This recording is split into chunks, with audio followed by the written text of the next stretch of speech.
Good afternoon, good evening, good morning, depending upon where you're watching from. I am Janice Kaminer-Resnick, and I welcome you on behalf of the members of our leadership team, which aside from me is former Congressman Mel Levine, former LA County Supervisor Zev Yaroslavsky. We hope you all had a pleasant Father's Day. Special welcome and thanks to our guests tonight, Ambassador Jim Jeffries and Tom Warrick. God willing, soon the hostages will be returned and the war in Gaza will come to an end. We appreciate our guests being with us tonight to share their wealth of experience in conflict and post-conflict regions and suggestions that could, a really important proposal that could be a viable plan for post-war life in Gaza. I want to remind you that this week we have two programs. In addition to tonight's, we have this Wednesday night, June 19th. It is a program with the very interesting Noah Feldman of Harvard Law School. He just published his 10th book, and this one is called To Be a Jew Today. On Wednesday, Noah will focus on the topic, How October 7th Has Forced Jews to Reckon with Israel, and the program will be moderated by Madeline Brand. Next Wednesday, June 26th, we will welcome a face familiar to anyone who watches MSNBC, a man with a long and distinguished Department of Justice career, now a professor at NYU Law School and a legal analyst for MSNBC, Andrew Weissman. There are few lawyers in this country with a greater understanding of our criminal justice system and with the ins and outs of all of the various Trump criminal cases. He will be in conversation with Pat Morrison on the topic, the quest for accountability and experts' analysis of Trump's liabilities. Thank you again to our audience for your profound and enduring interest in domestic and global current events and your passion for our American democracy. And thank you for your financial support of this series. Without your presence and your donations, we don't exist. Now, to introduce our speakers and to begin tonight's program, please welcome the wonderful consummate moderator of any and all conversations, Warren Olney. Warren started as a television news reporter and anchor, working in Washington, D.C., Sacramento, and Los Angeles, where he was a political editor, special assignments reporter, and an anchor at all of the network-owned stations, KABC, KCBS, and KMBC. I will say for about 30 years of my life, he was my nightly news anchor. He continued his impressive career as host and executive producer of the nationally syndicated Public Radio International weekday afternoon program, To the Point. He is the only two-time winner of the LA Society of Professional Journalists Distinguished Journalist Award and the recipient of the prestigious Lifetime Achievement Award conferred by his peers at the Radio and Television News Association of Southern California. So he is amply qualified to lead us tonight in this conversation. Please welcome Warren Olney. Warren? Thank you, Janice, for a very generous introduction. I much appreciate that. And it's always a pleasure to be on America at a Crossroads, and I think we have a very interesting opportunity tonight to talk to two people who are extraordinarily well versed in what's going on and what's likely to go on next in Gaza. The fighting in Gaza, of course, still very much underway, but on this program, we're going to be talking about what's called the day after. We have two guests, again, who are part of a team that is proposing a multinational authority to administer Gaza. And it's based on this idea that, quote, what comes after a war is as important as combat results in securing a lasting peace. Those are the words of Jim Jeffrey, as he called him, James Jeffrey, former Deputy U.S. National Security Advisor, former ambassador to Iraq, Turkey, and Albania. He was special presidential envoy to the Global Coalition to Counter ISIS, and he was a U.S. infantry officer during the war in Vietnam. He is currently chair of the Middle East program at the Wilson Center. With him, Tom Warrick, former senior official, at the State Department for Middle East and International Justice. He was the lead on the Future of Iraq initiative during the first administration of George W. Bush. He then served as Deputy Assistant for Counterterrorism at the Department of Homeland Security. That was during the Obama and early Trump years. He is now non-resident senior fellow at the Atlantic Council's Scowcroft Middle East Security Initiative. Gentlemen, welcome to you both. It's great to have you on America at a Crossroads. Thank you. Also, let me welcome the audience and remind you that I'll be asking questions at the outset, but of course, you'll get a chance later on as things move along.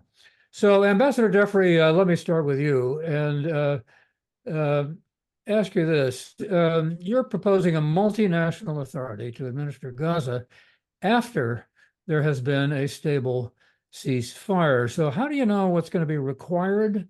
How do you know what even might be possible? Mm. Those are good questions. First of all, thanks for having me on. You, Warren and Janice, and everybody else on the team. Thanks for all of you viewing. An educated, engaged American public is essential to everything we, Tom and I, have done in our diplomatic careers, and it's essential for the security of our country and the preservation of our interests and those of our friends and allies. We've all been much moved by the Hamas attack of October 7th. At one level, and you've heard a lot about this, this is a strange and horrific offshoot of the longstanding 80-year Palestinian-Israeli conflict. But it is also, at the same time, a major move in Iran's hegemonic effort throughout the region, particularly over the last 20 years, with considerable success using proxies of which Hamas is one. It's very important in any discussion of this conflict to keep in mind those two levels. The specific individual situation with Israel, with the Gazans as part of the Palestinian community, but also the regional context. We from our own experiences, know that sooner or later, conflicts end with one or another situation that leads to a cessation of hostilities. The assumption we made is that if Hamas remains the monopoly of force, formal or informal governance entity in Gaza, there will be no peace with Israel. Any ceasefire will be temporary. And we will see a return very quickly to this fighting because for Israel, for good reason, Hamas is an existential threat. So we brushed by that particular alternative because we don't have much to say about it and moved to what if there is some situation where, as President Biden has said, Hamas no longer is governing Gaza. What replaces it? We were hearing bad vibes out of Israel, the idea, which has now been off the table with this latest ceasefire proposal, but it was long out there that maybe the Israeli Defense Forces, the IDF, would stay on indefinitely. We've seen the IDF in other areas. They're not a particularly good governance or counterinsurgency force. They're a good fighting force. Then we were hearing some ideas of what the administration was looking at. And this is no surprise to us because we've worked with this current group of people and many others over the last 30 years. And the default going in American position on anything is to demand maximum satisfaction of American interests with minimum American engagement or involvement. And we've all seen that that never works, and only after the fact do we usually have to put a lot of skin in the game. So to speed up the process, given the fact that we all knew each other, we were all involved in Israel and elsewhere in the Middle East on such issues, and we had good contacts with both the Israeli and the American government, we put together a pretty detailed plan that we can talk about in a second, that reflects our experiences from Bosnia to Iraq to the coalition to defeat ISIS, and what works and what doesn't work, and put that out. It has been thoroughly briefed at almost every level in the U.S. and the Israeli governments. I won't characterize either government's specific position. I just say that the Israelis like it a bit more than the Americans because it requires more American engagement than this or any other American administration initially wants to hear about. But right now, there are high-level discussions going on in Washington about the day after.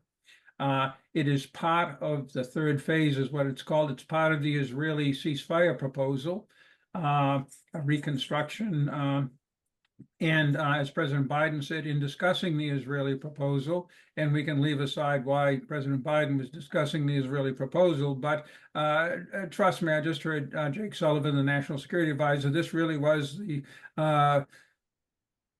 and still is the Israeli proposal, and there's a few Joe Biden flourishes attached to it, but he basically was giving an accurate appraisal.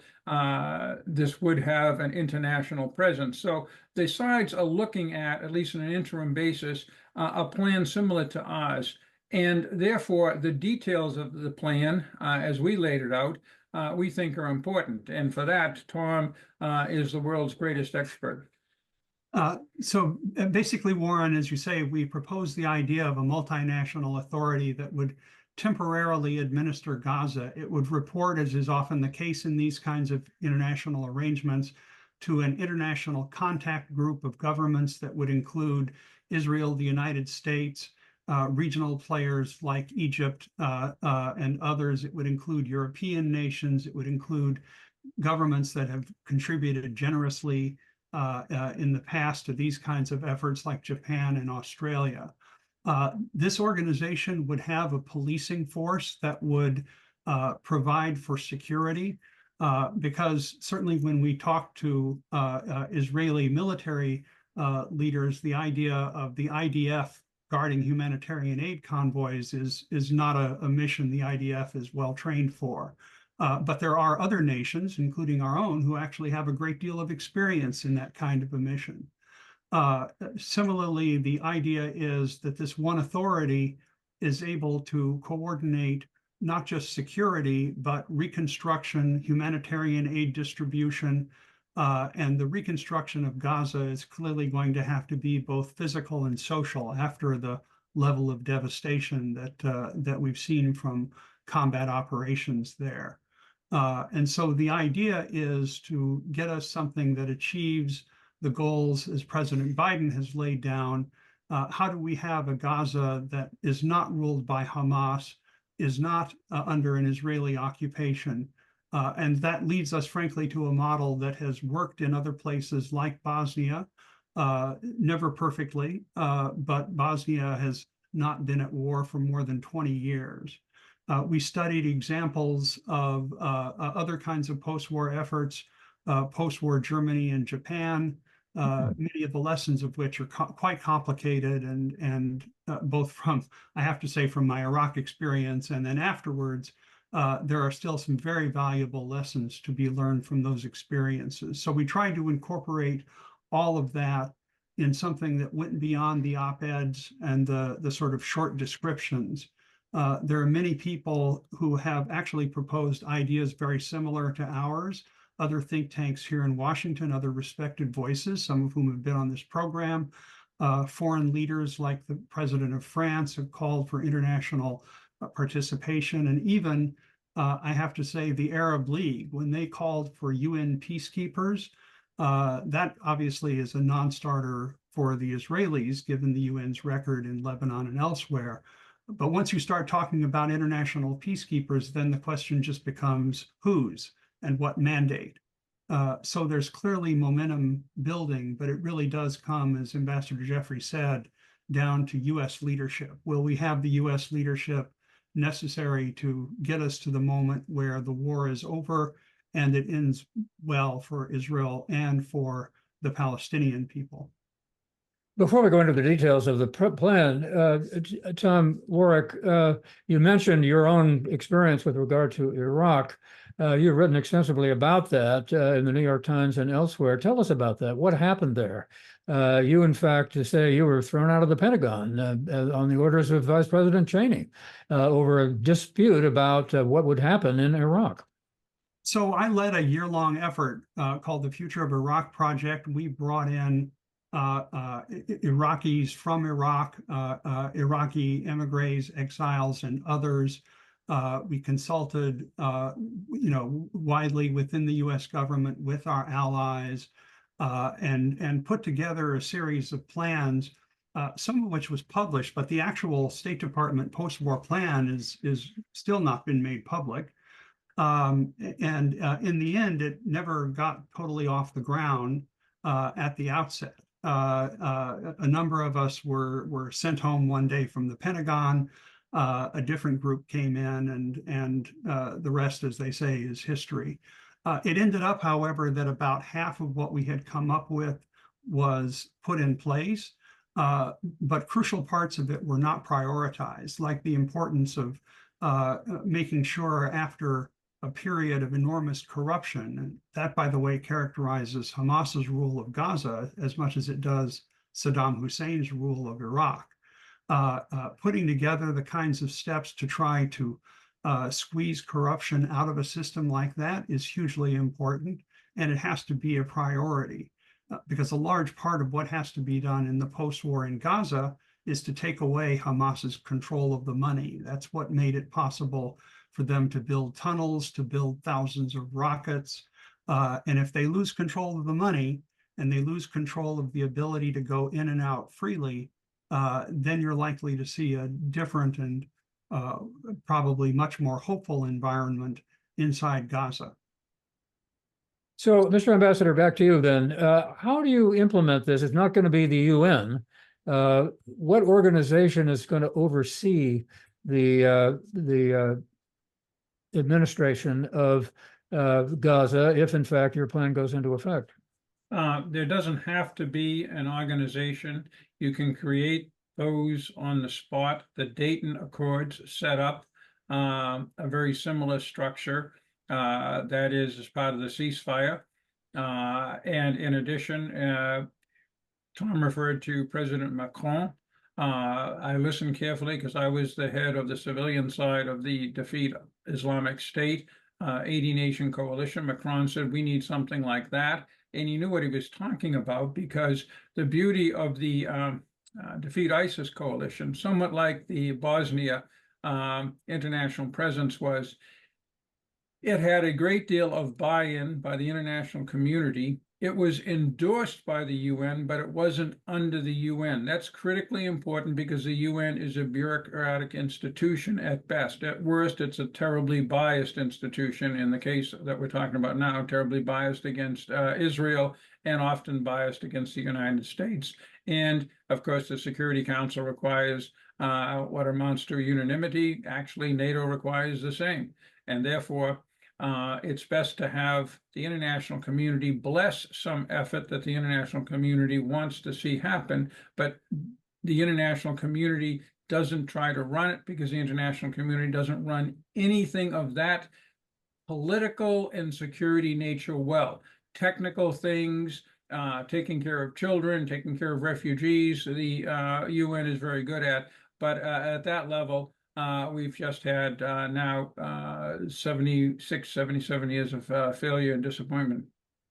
So, Tom Warrick, how likely is the United States to get behind this, given what we heard the ambassador say a moment ago, that that didn't happen in a lot of cases? I believe you said that your own experience indicates the same thing, particularly given the uncertainties politically here in this country. Well, this comes down to the decision of the President of the United States. When you look, Warren, at the coalition by George W. Bush that liberated Kuwait, if you look at President Clinton's decision after several years of saying we were not going into Bosnia, finally recognized that actually U.S. national security required that we go into Bosnia in a way that ended the civil war on favorable and lasting terms, not just for us, but for all of European and international security.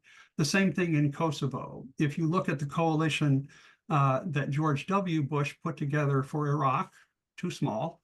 And if you look at the coalition that President Obama put together to defeat ISIS. In every one of these cases, Warren, the crucial thing was the president realizing that other efforts have failed, and it was time for the United States to take leadership, step in, and actually work to solve the problem. We're all familiar with the Winston Churchill quip, the United States does the right thing after exhausting all the alternatives.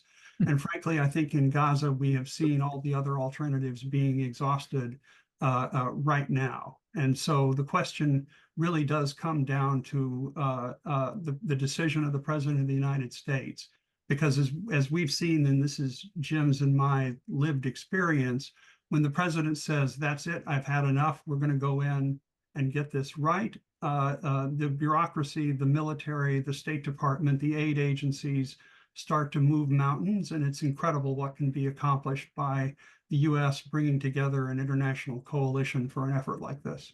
The other thing is, as I'm pretty sure your viewers all know, this isn't one of the normal innumerable conflicts in the Middle East, many of which Tom or I have been involved in over the past 30 years. I mean, unlike Europe and East Asia, at least East Asia since '72, these things come sometimes 2 or 3 a year.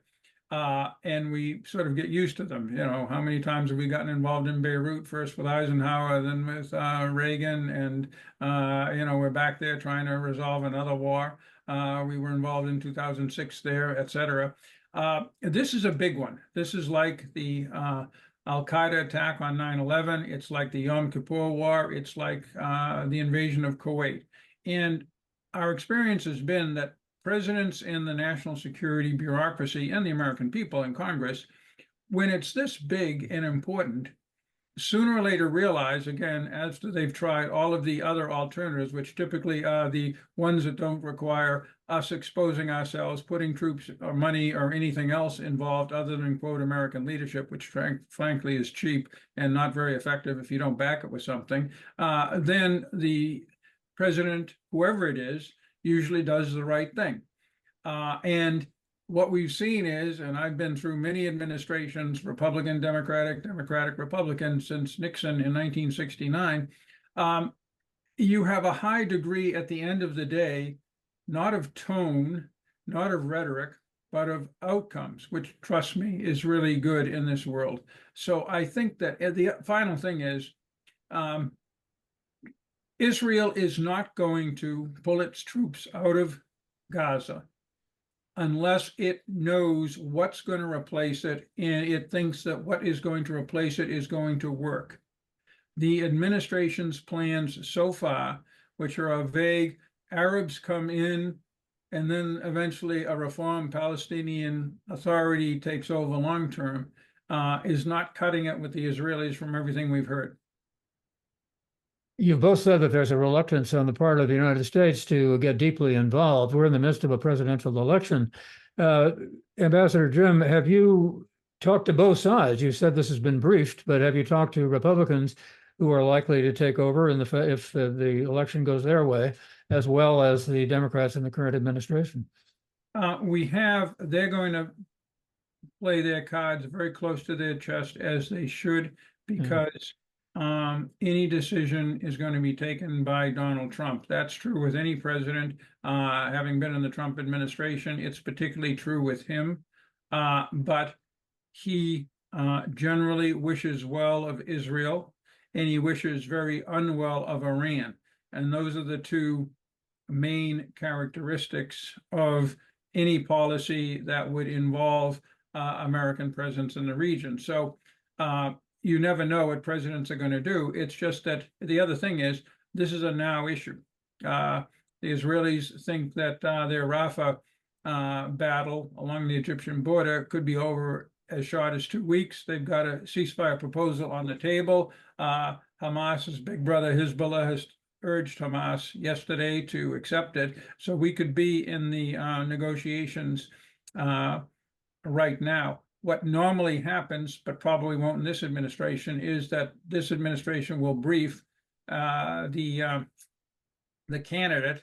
Yeah, some of that would happen under any circumstance. It'll be less so because it's not a friendly competition. But still, there is always a certain amount of back and forth. I'm confident that if the Biden administration accepted some version of this, and if the Israelis were okay with it, and if it was working, the Trump administration, with many things and problems and issues to face, would be unlikely to try to overthrow something on day one. It's not like the Iranian nuclear agreement, which, as you know, President Trump ran against. So, Tom Warrick, back to you. Let's get into some of the details. We've talked a little bit about policing, a little bit about corruption. You mentioned that. and how important they are. What are some of the other very important issues that I think that you think need to be dealt with by this multinational authority? Well, the most important of these, Warren, and this was actually Jim's guiding vision for our putting together the plan the way we did, it's understanding the importance of linkage. You cannot have security without having reconstruction, but you can't have reconstruction without security.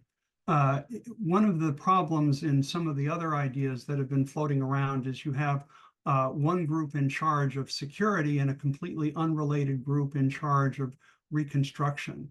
What Jim and I have seen in our experience is anytime you have that kind of a divided leadership, number one, you miss opportunities for leverage, for telling a group, as actually happened in Bosnia, if you're going to keep fighting, your part of the territory is not going to get the reconstruction money. It's going to go somewhere else. Other people will benefit, but it won't be you.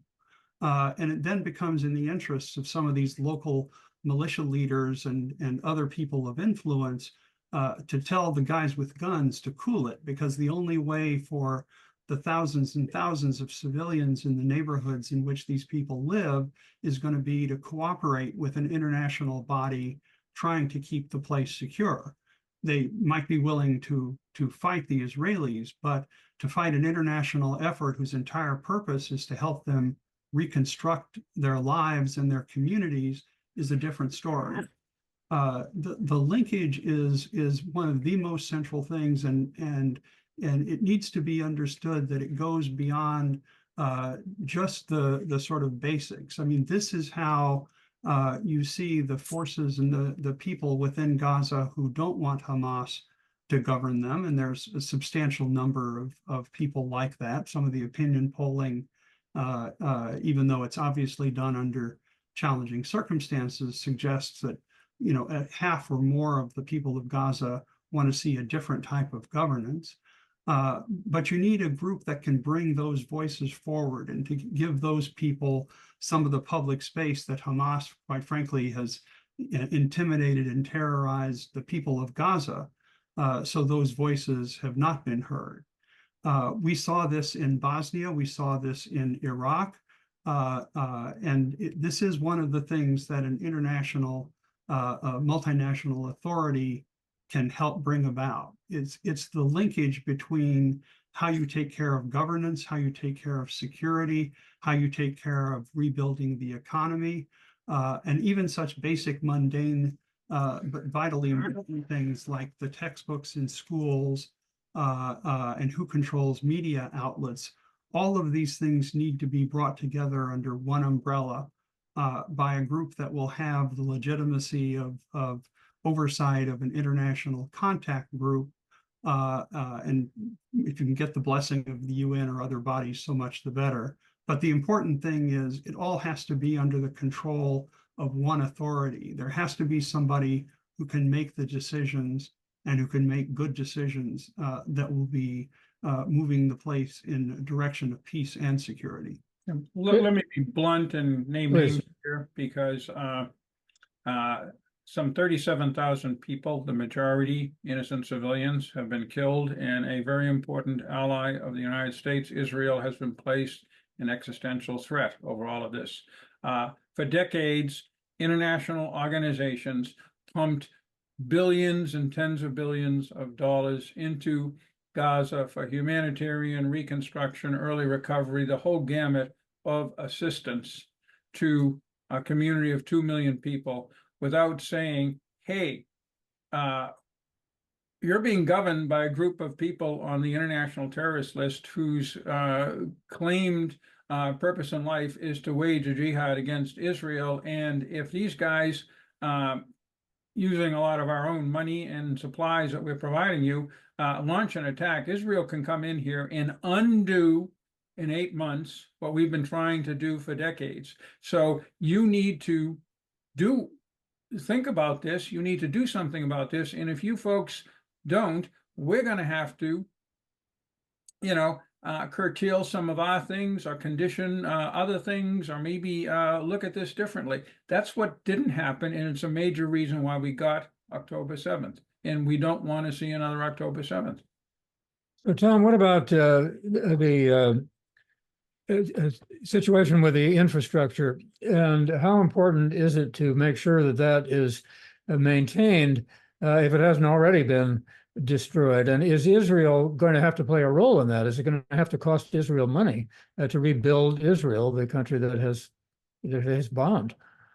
Well, there's clearly very little support right now in Israel for any Yeah. kind of a Marshall Plan for Gaza. That's just Right. not in the cards for the foreseeable future. Maybe someday it would be, but we're certainly not anywhere close to that right now. What we are going to need, though, is cooperation from both Israel and Egypt as the countries proximate to Gaza. But there are things that can be done, some of which are being done, but things that can be done, for example, to make border crossings more efficient, to inspect goods and shipments coming in. It's clear that if there really was a post-Hamas governance in Gaza, that there could be billions of dollars of reconstruction aid coming into Gaza from primarily Middle Eastern countries and others who've been very supportive of the Palestinian people.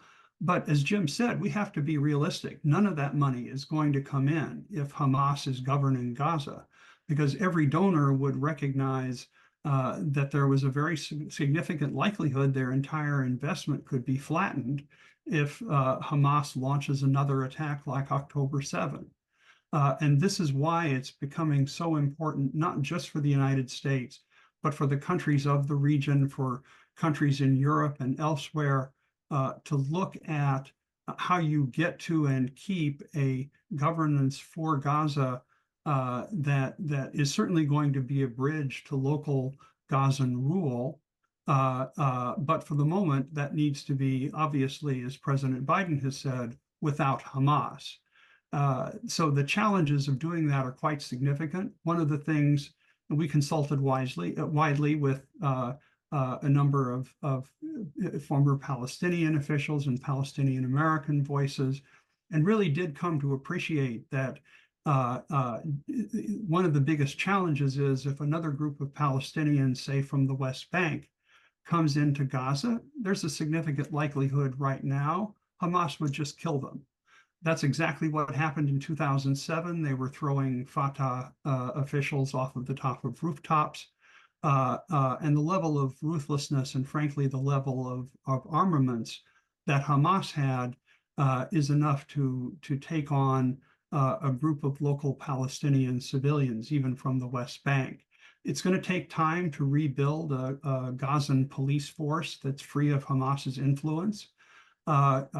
Keith Dayton, one of our group, had headed up the U.S. security coordinator position and understands full well the challenges of rebuilding a police and a gendarmerie that will keep the place secure, but also keep Hamas from coming back. That will take a few years.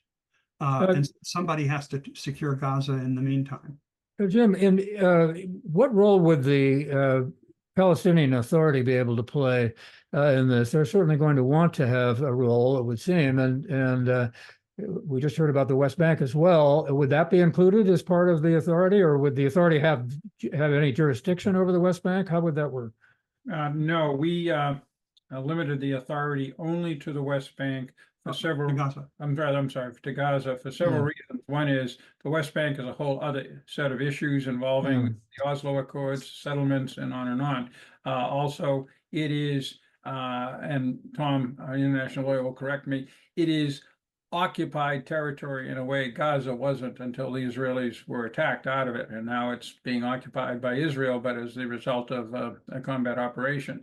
The Palestinian Authority has, just like Israel, you asked about Israel. Israel would have to contribute because Gaza is dependent upon Israel for a lot of services, from the shekel to telecommunications to a fair amount of water, a fair amount of electricity. And so the first thing is Israel would have to ensure that all of that gets turned back on and is used efficiently. And we're convinced that Israel would do so. The Palestinian Authority also has certain service functions right now, beginning with paying officials in Gaza that would continue, and we enumerate them in our plan. But we didn't write in a larger role for the Palestinian Authority either in the interim phase of this international authority, other than coordination, nor did we specifically call for the Palestinian Authority to replace the interim authority. We left it vague as Palestinian control once you go through the interim period. The reason for that is we did not want to provoke a reaction from the Israeli side. The Israeli side is divided, to say the least, over the role of the Palestinians under any circumstances.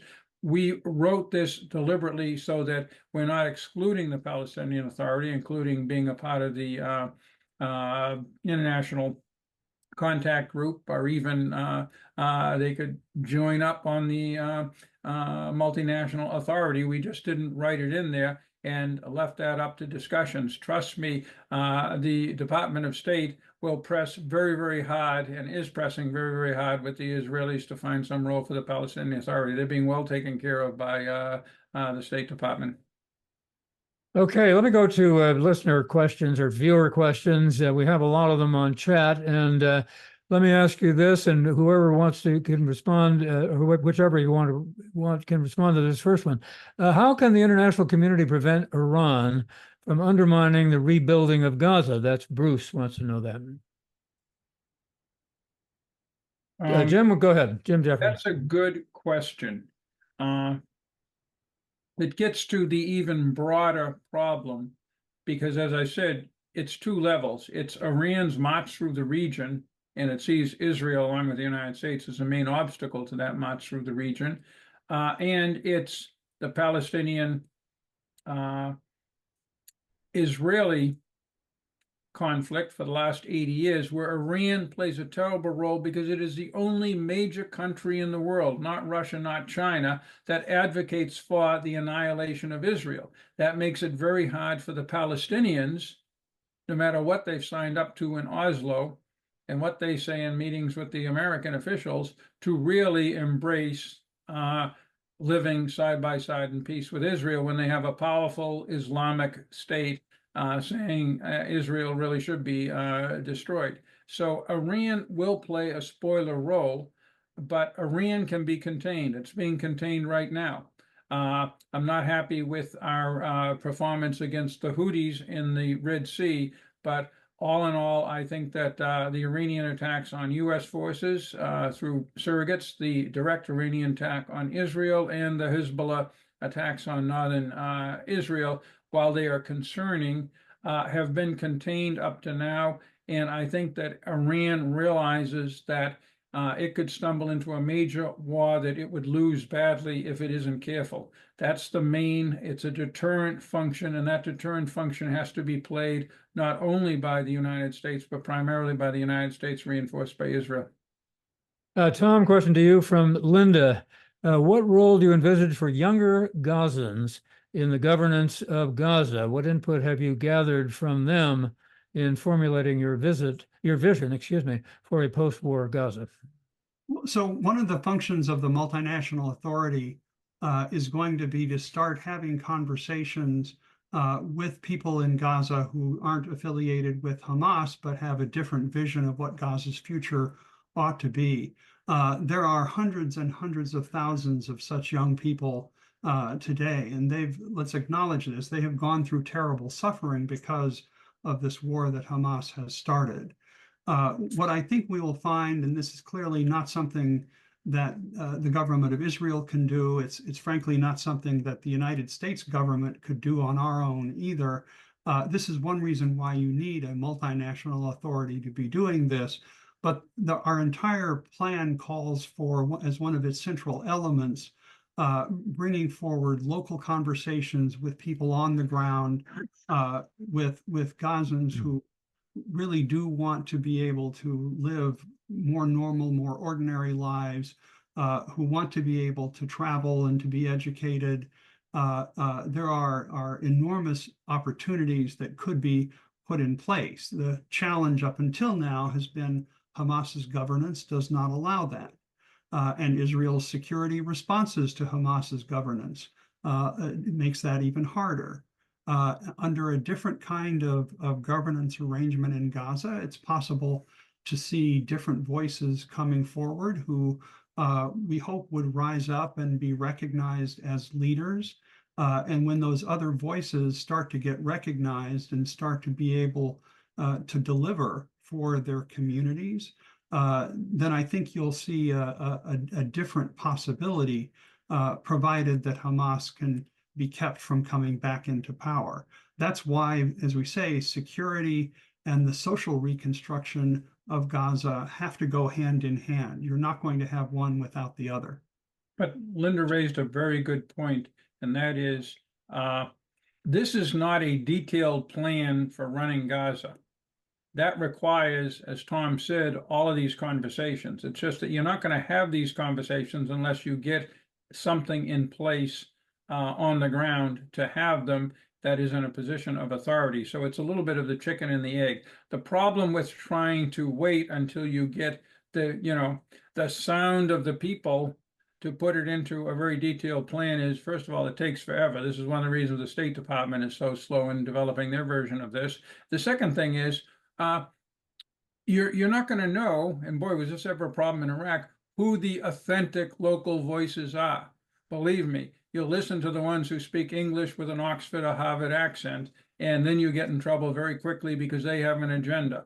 You got to be really careful about this. Question from Toby goes to what you're saying. The results of many polls have suggested that the majority of the Arabs in Gaza and in the West Bank are against two states.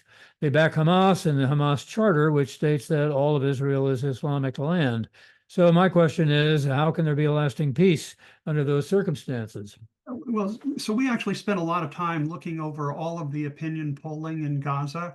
And also, I have to say, frankly, from my experience studying opinion polling in Iraq and throughout the region, that was one of my jobs when I worked for Ambassador Jeffrey in the State Department, was to try to understand these broad social trends. The reality in Gaza is actually extraordinarily complicated, and it's overlain by the fact that it's hard to get honest answers when giving the wrong answer can get you in trouble with Hamas's security services. That actually happened a fair amount. But nevertheless, you'll find that there is a significant portion, probably a majority, of Gazans who simply want the wars to be over.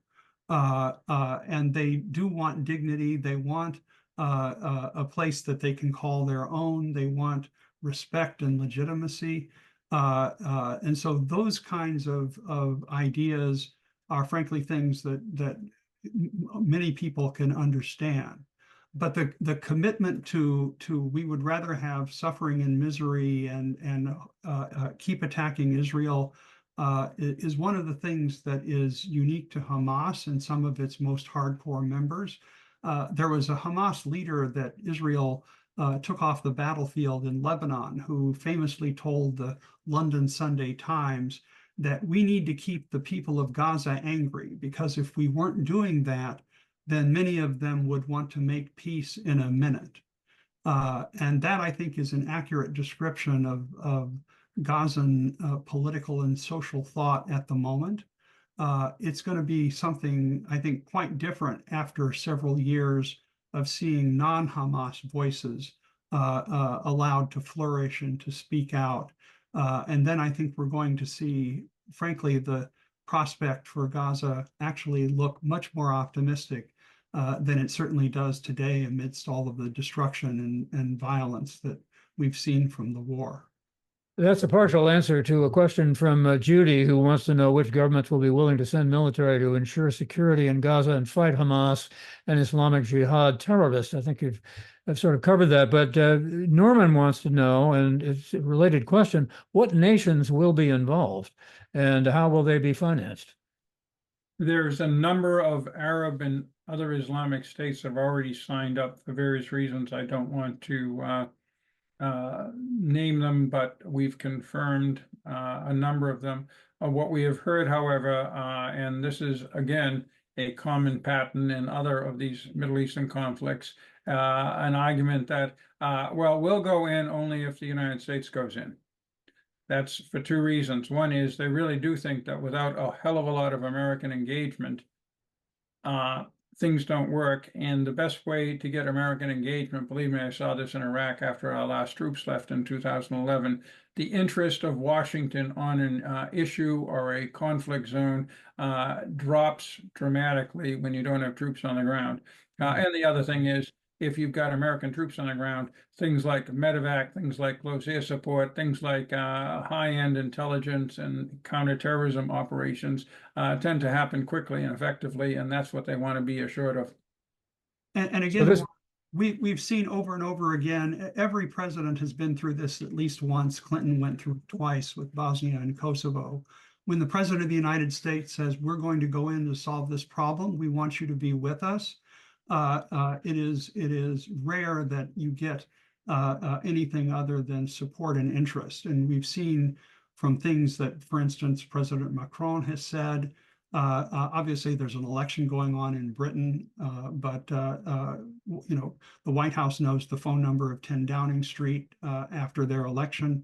It's clear that there's going to have to be a number of countries involved in this effort, but as Jim said, and indeed, even as President Trump once said, this is the big deal. This is one of those opportunities that is worth the effort by the President of the United States to put together an international coalition, because that is the only way we're going to get out of this with a lasting peace and security for us, for Israel, for the Palestinians, and for the region. Yeah, look, but American troops would certainly be involved.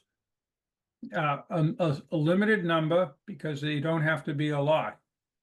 Other people can do most everything American troops can do other than have American flags on their shoulders. That's what people need. And we have seen this in conflict after conflict.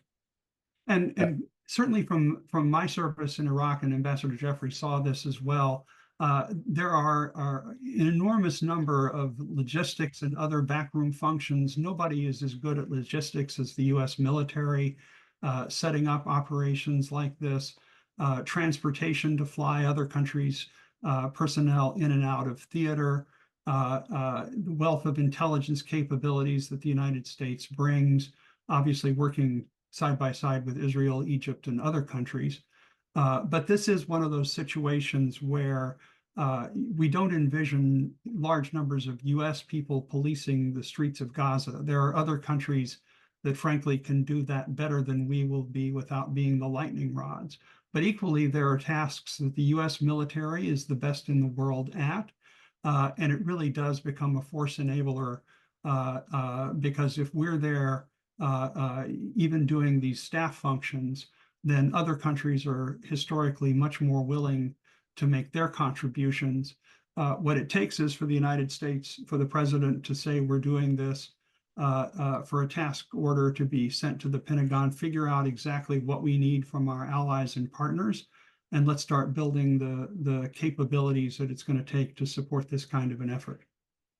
Marilyn wants to know, does your plan address the dismantling of the tunnels? And how does it address ensuring that weapons and explosives are not being smuggled in? There's so many Palestinians who don't want Israel to continue to exist. This is a major threat. Let me talk about the border aspect of this, because as the fellow who headed up the Department of Homeland Security counterterrorism efforts for almost a decade, we actually spent a lot of time, not abstract time, I'm talking about actual concrete time, working with people who are now in the administration to understand what it was going to take to provide border security between Gaza and Egypt in ways that would meet Israeli, Egyptian, and Gazan needs. There are steps that can be done. Some of them are actually starting to take place. But quite frankly, for example, Egypt needs international support to put together the infrastructure that the border crossings need. It would be possible to inspect cargoes in a much more efficient manner using modern technology, which people at the Department of Homeland Security are intimately familiar with. And by the way, so is the military of Egypt, which runs its own border guards. There are ways of trying to prevent Hamas and Iran and other bad actors from smuggling money, operatives, and weapons in and out of Gaza. But these need to be done in a very serious way, and it needs to be an international effort that a multinational authority can pull together in a way that no single country could. Don wants to know, you say that only one entity can be head of a multinational authority. So who would that be? Who would be accepted by all the parties involved? Mr. Ambassador? We diplomatically did not choose who that would be, other than it should not be an American. The experience that we've had is in the back and forth, and this would be a back and forth between the U.S., Israel, other major players, Arab and some European probably, who were interested in this, and at least some input from the UN informally, you would come up with a name.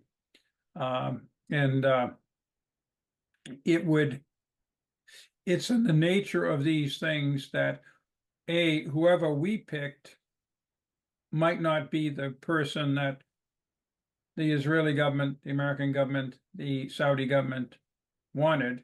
But more importantly, whoever we pick, we immediately create another bone of contention for this report, which is hard enough for people to swallow under any case. So therefore, we left out controversial things. Thus, we didn't take a position on the Palestinian Authority. We didn't take a position on who would run it. We just said it has to be someone, and we gave examples historically of who's done the job well. Typically a European who is closely aligned with the U.S. Bruce has another question about young people. He wants to know what can be done to prevent or minimize the younger generation from becoming terrorists in response to the war and the destruction that's been caused. Tom? Well, this is clearly going to be something that starts with an educational system that does not try to exacerbate conflicts and divisions. There are successful models of this throughout the Arab world. The one that everybody points to with very good reason is the educational system in the United Arab Emirates, which has a curriculum that is both a realistic perspective from those of us who are students of international affairs, but also promotes tolerance and understanding. There are other educational systems that have positive models as well.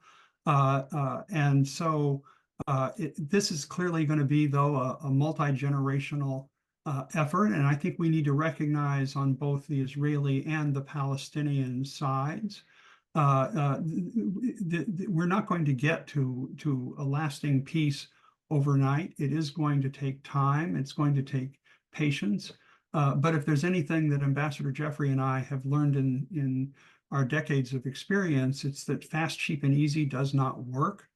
And so starting out with young people who you hope to have educational systems that give them a more realistic grounding in international affairs, that prepare them for careers that are meaningful, and a political system that gives them opportunities to look towards a better future. These are all things that have been done in other countries and other systems with, I have to say, sometimes greater and sometimes lesser success. But it is possible, and there are enough experiences of where it has worked for us to say there are models for success in this area. Let me be very specific here, and this won't make me a lot of friends, but it has to be said because this is a very, very serious thing, and what I'm proposing could get American troops killed, and my son has worn a uniform. We learned very quickly in Iraq that even by the awful standards we experienced, things were going to get a lot worse if we didn't very quickly speed up what we thought would be a 5-year American occupation and governance of the place and turn it over, at least officially, to the Iraqis by the end of June 2004. And we did so with the UN approval, and our presence thereafter was complicated, but still only with the permission of the Iraqi government to the UN every year, renewable, and then eventually they didn't renew it. There's not going to be any calming of the tensions in Gaza or in the West Bank until these people think that there is a path forward to a state. That doesn't mean two states.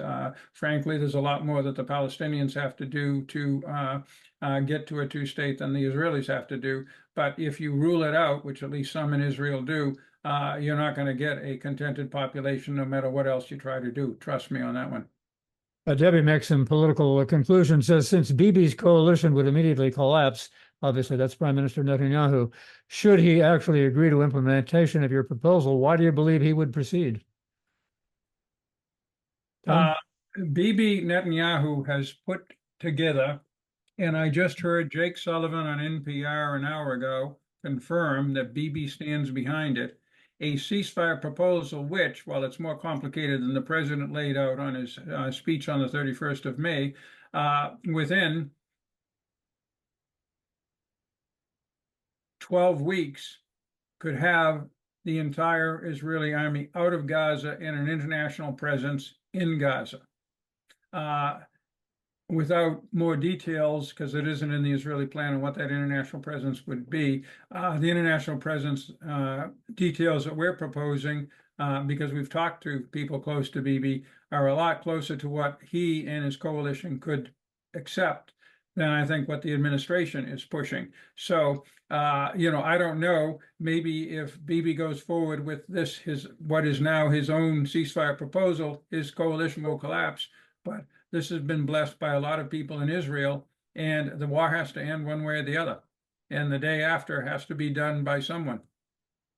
Janice has asked me to put this question to you. Is there a place where people can read this proposal? And if so, she will circulate it among the on the chat system. The Wilson Center Middle East Program website, you can get to it. I'm not IT qualified enough to explain how, but if you have somebody under 50, he or she or they will figure it out, okay? Well, Thank you. Able to figure it out. I'm a little younger than Jim. So if you search for Plan for Post-War Gaza and Wilson Center, you'll find a web link to it. Ambassador Jeffrey is holding up what it looks There like. it is. All 114 pages of it. So people can read more about this, and we really do hope that people have a chance to study this and reflect on the alternatives, which in this case, we could see more suffering between Palestinians and Israelis. We could see this. And then if there are other better options out there, that would be great, but we believe this is the best one that's available. We've just got a couple of minutes left, if that, and we always at the end of these programs try to ask people if there's anything they can say that would be would leave viewers with a sense of optimism. And instead of asking me that, let me ask you both: what are the chances of this being adopted? And Tom, let me ask you to go first. This does come down to the decision of the President of the United States. This is what we've seen in the liberation of Kuwait, in ending the war in Bosnia, ending the conflict in Kosovo, the decision, whatever you may think of it, to remove Saddam Hussein from Iraq, and then the decision to pull together an international coalition to defeat ISIS. This really does come down to President Biden's decision. He's obviously listening to Democrats and perhaps even some Republicans in the Congress. He's interested in what people have to say. And this really is, I think, an opportunity for people to express their views, because when the president says go, this is one thing that can happen. Mr. Ambassador, anything you want to add? Yeah, I'm optimistic, because I do think that there's at least a reasonable probability that there will be a ceasefire. And if you have a ceasefire, believe me, that means IDF out, Hamas down, somebody has to come in. There's a reasonable chance that somebody will not necessarily be named our plan, but with the basic principles of our plan in there, because it's everyone's second best choice, and that tends to be what wins in diplomacy. We don't want to have credit for this. We care deeply about Israel. We care deeply about the region, deeply about American security, and thus All we want to do is to see something that works, which we think is our plan, roll out. Well, thank you both. Again, Tom and Ambassador Jim Jeffrey, for bringing so much authority to this program and proposing something that is hopefully will lead to a better day. Thank you very, very much for being with us, and thanks to everybody for all your questions. They were pretty good. You're welcome. Next Wednesday, June 19th, Noah Feldman will be with us. Madeline Brand is going to be the interviewer. How October 7th has forced Jews to reckon with Israel. Thanks all of you for listening and watching. Talk to you next week.